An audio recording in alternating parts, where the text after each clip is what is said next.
साथियों, स्वागत है आपका अपने चैनल एग्जामगढ़ में।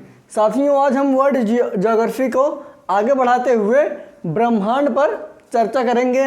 हमारा ब्रह्मांड किस प्रकार से उसका निर्माण हुआ और कौन कौन से सिद्धांत हैं और किस प्रकार से हमारा या किस ग्रह पे हम रहते हैं।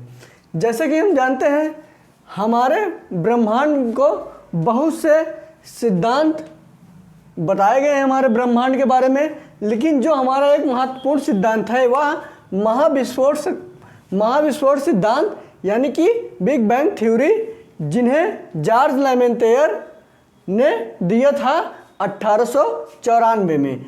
हमारा ये ब्रह्मांड हो जाता है और इसके चारों ओर ये जो समूह होते हैं इन्हें हम गैलेक्सी कहते हैं। हमारा ये पूरा ब्रह्मांड हो जाएगा, ब्रह्मांड के अंदर हमारी गैलेक्सी आ जाएगी। हमारे ब्रह्मांड की व्याख्या जो है वो रॉबर्ट मेगोनेयर ने 1967 में दिया था। उन्होंने जो सिद्धांत जॉर्ज लेमेंतेयर ने महाविस्फोट का दिया था उसकी ही व्याख्या करके इसे अच्छे से बताया था, इसीलिए यह सिद्धांत बहुत महत्वपूर्ण हो जाता है। हमारी जो गैलेक्सी है इसके अनंत समूह को, जैसे कि कुछ चीज़ें हमारी होती हैं उनका बहुत सारा बड़ा समूह होता है, उसी प्रकार हमारी एक गैलेक्सी है जिनका अनंत समूह है, उसे ही हम ब्रह्मांड कहते हैं। यानी कि गैलेक्सी के अनंत समूह को हम ब्रह्मांड कहते हैं। लगभग 1000 अरब गैलेक्सी हैं हमारे ब्रह्मांड में। लगभग 1000 अरब गैलेक्सी हैं और प्रत्येक गैलेक्सी में 100 अरब तारे हैं। हमारे ब्रह्मांड में 1000 अरब गैलेक्सी हैं और प्रत्येक यानी कि एक गैलेक्सी में 100 अरब तारे हैं। और उसमें से जो हमारा महत्वपूर्ण गैलेक्सी है जिसके बारे में हम अभी पढ़ेंगे वह है आकाशगंगा या दुग्ध मेखला, या इंग्लिश में से मिल्की वे कहते हैं। इसका आकार जो है वह सर्पिलाकार होता है। तो आइए हम देखते हैं कि यह हमारा ब्रह्मांड हो जाएगा और इसके अंदर ये हमारी गैलेक्सी हो जाएगी। और गैलेक्सी के अंदर यानी कि ये जो आकाशगंगा यानी कि दुग्ध मेखला गैलेक्सी है ये हमारे गैलेक्सी के अंदर आ जाएगी और इसी गैलेक्सी के अंदर हमारा ये सूर्य हो जाएगा। ठीक है, ये हमारा सूर्य हो जाएगा और इसी सूर्य के चारों ओर हमारे ग्रह चक्कर लगाते हैं। इसी सूर्य के चारों ओर ग्रह चक्कर लगाते हैं। इसमें हमारा महत्वपूर्ण ग्रह है पृथ्वी, जिसके हम वासी हैं यानी कि जिसके हम निवासी हैं। हमारे ये सूर्य एक तारा है और बहुत से तारे हमारे ब्रह्मांड में पाए जाते हैं। हमारे तारों का जो प्रकाश होता है, जो हमारे तारों में प्रकाश आता है, मान लो ये हमारे तारे हो गए हैं, इनमें जो प्रकाश आता है वह नाभिकीय संलयन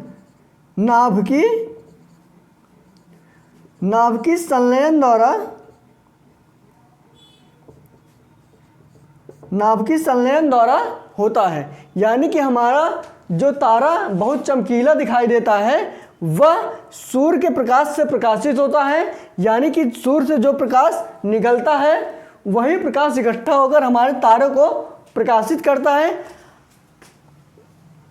तो हमारे तारे का निर्माण जो है वो हाइड्रोजन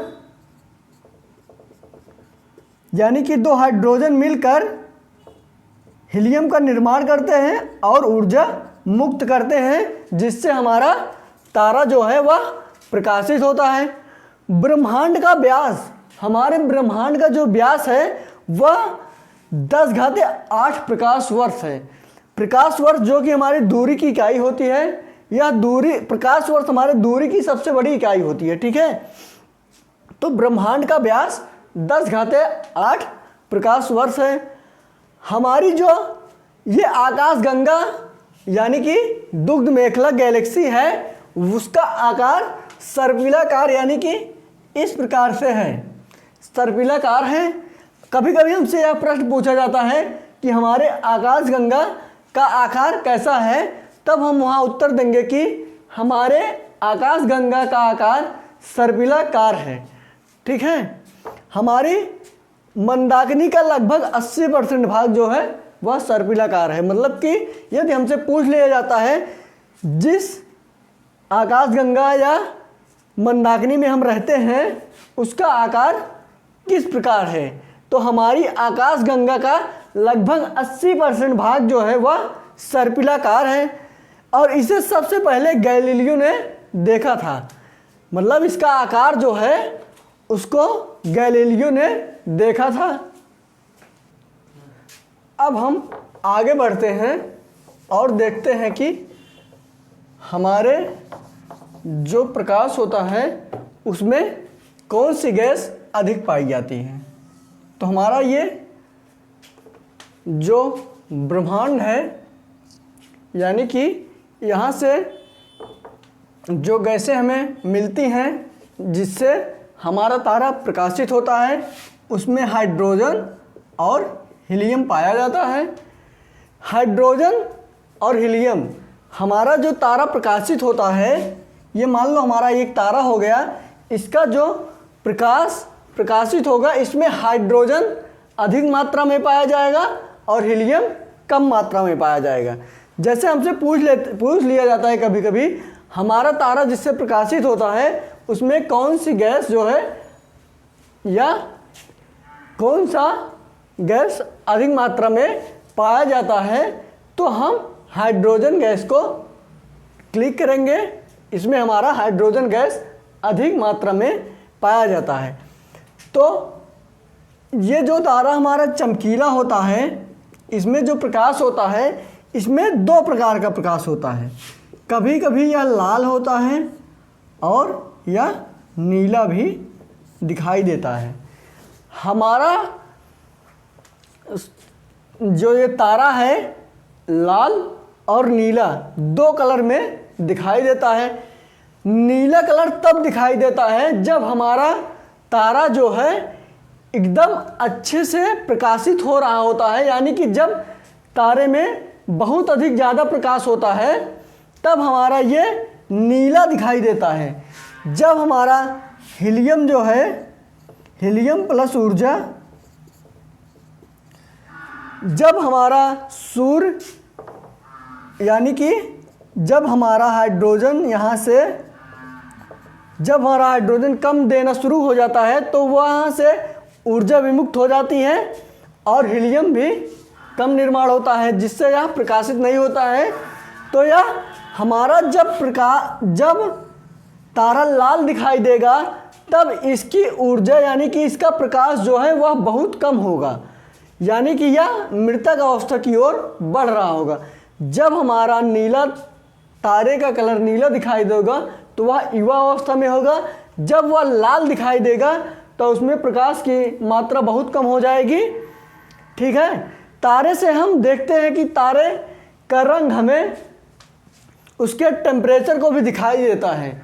जब नीला होगा तो अधिक तापमान उसमें पाया जाएगा और जब लाल होगा तब उसका तापमान एकदम कम हो जाएगा।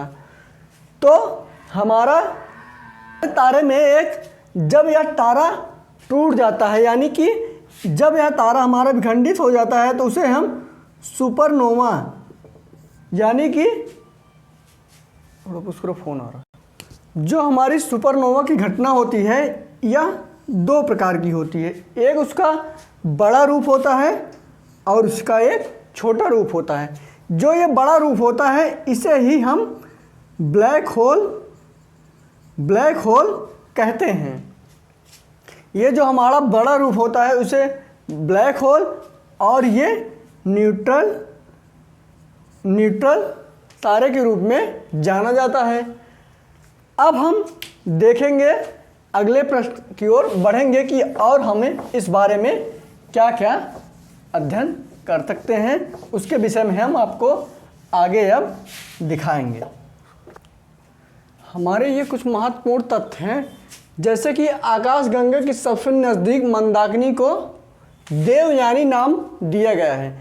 जैसे कभी कभी पूछ लिया जाता है हमारे एग्ज़ाम में कि हमारी आकाशगंगा की सबसे नज़दीक मंदाकिनी कौन सी है, तब हम वहाँ बताएंगे कि हमारे जो सबसे नज़दीक की मंदाकिनी है वह देवयानी नाम से जानी जाती है। और जब हम से यह पूछा जाएगा कि हमारी नवीनतम मंदाकिनी कौन सी है, तो हम वहाँ पर उत्तर देंगे कि हमारी सबसे नवीनतम मंदाकिनी यानी कि डॉर्फ मंदाकिनी है।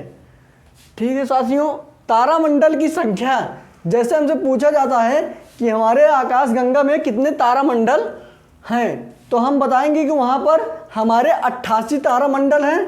किसी किसी बुक में 89 भी दिया होता है, लेकिन ये जो 88 है वह ही मान्य है। यदि हमें 88 और 89 दोनों मिल जाते हैं तो हम 88 पर ही क्लिक करेंगे। ठीक है साथियों, आशा करता हूँ कि यह वीडियो आपको पसंद आई हो। यदि वीडियो पसंद आई हो तो वीडियो को लाइक करिए, चैनल को सब्सक्राइब करिए और अपने दोस्तों के साथ शेयर करिए।